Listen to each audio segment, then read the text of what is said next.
Bonjour et bienvenue dans Émotion, le podcast de l'OSIM à l'écoute des savoirs des professionnels des musées et de la culture scientifique.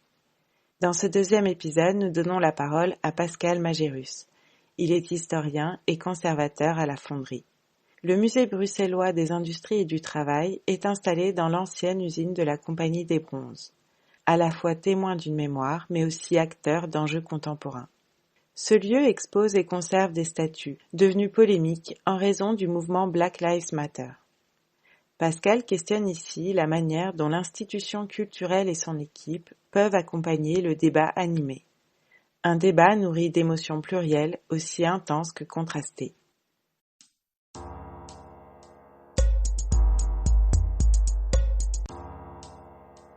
Notre musée est situé à Molenbeek, un des quartiers de Bruxelles, et nous sommes installés dans une ancienne usine.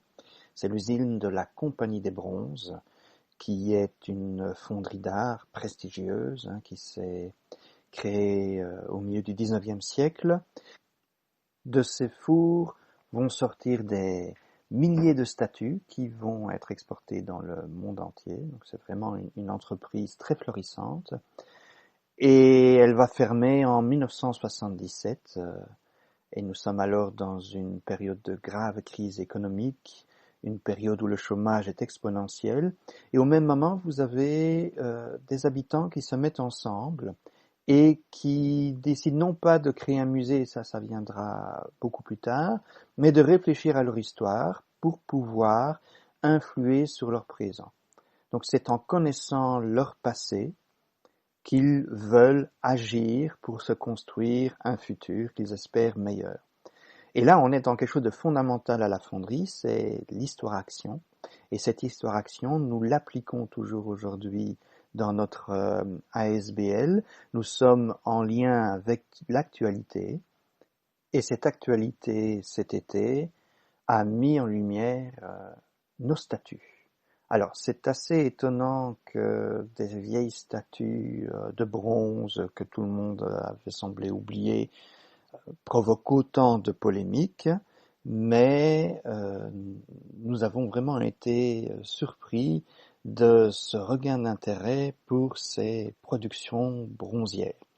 Alors, pour beaucoup de gens, ces statues symbolisent l'agression raciale ou l'agression coloniale, et elles sont vivement critiquées aujourd'hui au point que certains demandent leur démantèlement et leur renvoi dans des réserves de musées. On a tous en l'image cette statue d'Edward Colson jetée dans la rivière Avon à Bristol. En Belgique, ces statues controversées ont touché principalement à notre histoire coloniale, et plus spécifiquement à la figure de notre deuxième roi, à savoir Léopold II. À la fonderie, nous sommes sentis particulièrement interpellés par cette polémique, d'abord parce que la plupart de ces statues controversées proviennent de la Compagnie des Bronzes, et nous nous sentons quelque part les héritiers de cette société. Et puis ensuite parce que tout ce qui anime la ville, tous les débats publics nous interpellent dans notre musée. Alors ces débats ont été empreints de très grandes émotions, des émotions parfois contradictoires. Vous avez les émotions des anticoloniaux qui voient dans ces statues le symbole de valeurs coloniales et qui renvoient vers le racisme. D'un autre côté, vous avez ceux pour qui ces statues rappellent les grandes heures de l'histoire de la Belgique avec des valeurs qu'il faut absolument préserver. Vous avez aussi les interrogations de nos visiteurs qui parfois ne comprennent pas que certains objets en lien avec l'histoire coloniale soient présentés de telle façon. Vous avez nos bénévoles, l'émotion de nos bénévoles qui, j'ai le cas notamment de cette dame qui répertorie pour nous les statues en bronze et qui a été bouleversée du fait que ces statues soient dégradées. Et pour elle, c'était une atteinte à des valeurs artistiques. Vous avez l'émotion aussi de mon staff, du staff de la fonderie, de notre équipe. On a beaucoup parlé, on se sent très attaché à ces statues Et l'émotion là a été très vive au sein de l'équipe. Et puis vous avez aussi mon émotion comme historien qui m'intéresse très fort à cette période de l'histoire, mais aussi comme conservateur du patrimoine qui me pose quand même certaines questions par rapport aux dégradations physiques de ces statues, mais aussi comme citoyen qui m'interroge sur mon engagement dans la ville.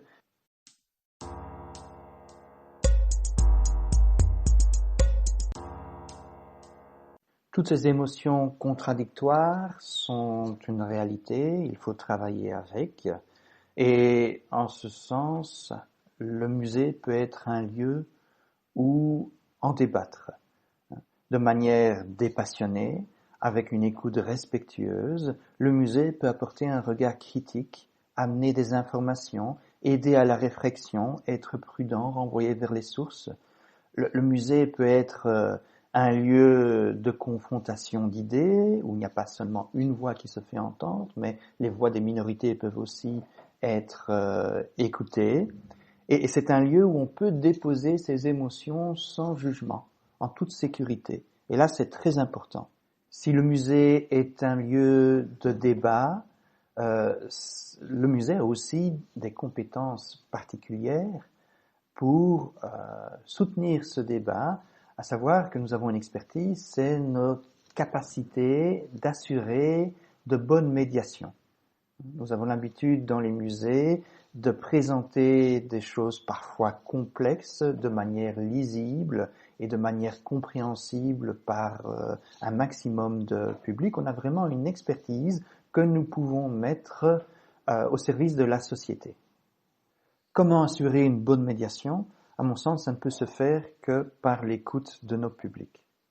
Et à la Fonderie, on a un avantage certain, c'est que nous accueillons des personnes qui ne vont jamais au musée, pour qui c'est la première expérience muséale, que ce soit dans le cadre d'un parcours d'intégration ou d'un cours d'alphabétisation. Ces personnes viennent en général de pays anciennement colonisés, en Afrique ou en Asie, et leur regard sur le colonialisme ou le racisme est parfois radicalement différent d'une autre comme européen. Et donc c'est en croisant tous ces regards multiples qu'on arrivera à une médiation la plus opportune. Ça va peut-être nous obliger à nous remettre en question, à refaire d'autres choix scénographiques, mais est-ce qu'on a vraiment le choix? Si une médiation au sein même du musée peut être relativement aisée, qu'en est-il de ces statues qui se trouvent encore dans la ville, qui sont sur nos places? Faut-il les enlever ou faut-il les compléter? Alors à mon sens, il faut les laisser en place parce qu'elles ont l'avantage d'être visibles de tous, même de ceux qui ne vont pas au musée, et elles correspondent à un contexte historique particulier qu'il va falloir expliquer aux habitants de la ville. Et là, le musée, avec son expertise de médiation, a un rôle fondamental à jouer.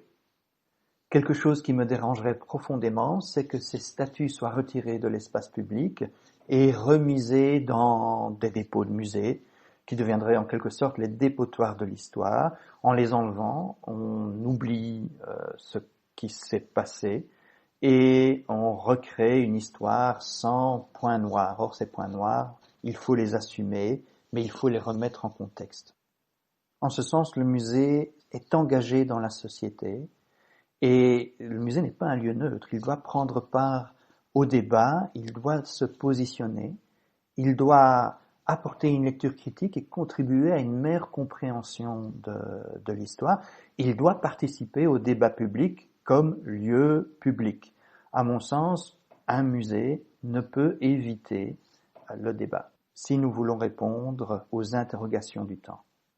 Nos musées, en conclusion, sont remplis d'émotions. Nous avons l'émotion des objets que nous présentons, nous avons l'émotion de visiteurs, les émotions sont réelles. Le travail d'historien doit essayer d'oublier ces émotions, en tout cas de ne pas les prendre en compte dans un travail critique. Nous faisons un travail d'historien qui n'est pas un travail de mémoire, c'est très différent.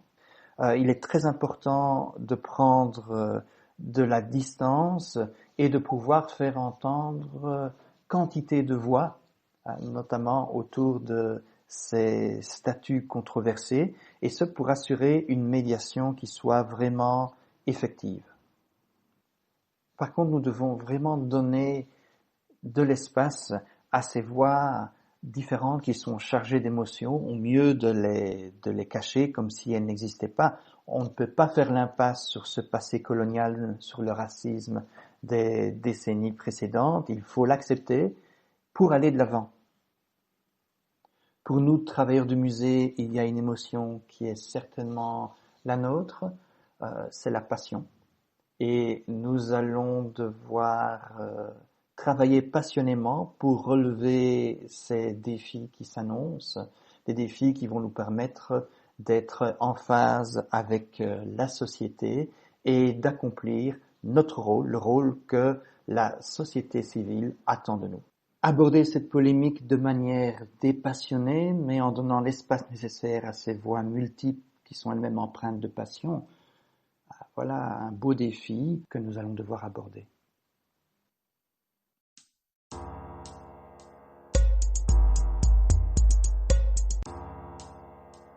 Merci infiniment à Pascal Magérus d'avoir partagé son expérience dans ce podcast.